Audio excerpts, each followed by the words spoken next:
इजाज़ तू मुझे यार मुखा खसे वजो आई सिजाद तुझो केड़ो यार है? आदिल।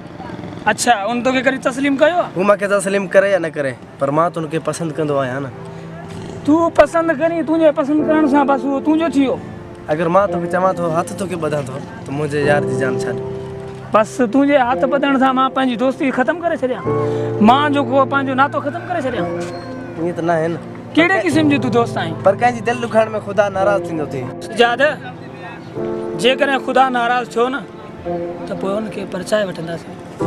जेकॾहिं महबूब नाराज़ थियो न उहो परचो ॾुखियो आहे। इजाज़ मां तोखे हथ थो ॿधां ऐं तूं ही मुंहिंजी दिलि जी मायूसी ॾिसी तूं खिले थो। इहा तूं पंहिंजे दिमाग़ मां ॻाल्हि कढी छॾ जो अॼु हीउ सिजाद मायूस आहे त ऐं खिलंदो रहंदुसि। तोखे आशिक़ जी लक़ब जी ख़बर न आहे छो जो ख़ुदा पाण बि आशिक़ आहे। तू 4 ॾींहंनि जी दिलि लॻी की आशिक़ी थो सम्झी। असां ई इश्क मोहबत जी ठोकर खाए खाए हिन मंज़िल ते पहुता आहियूं ऐं वरी तूं चईं थो त मां तोखां तुंहिंजो महबूब खुसियो आहे। न सिजाद न, इहा असांजी पंहिंजी मंज़िल आहे, असांजी पंहिंजी इहा मोहबत आहे।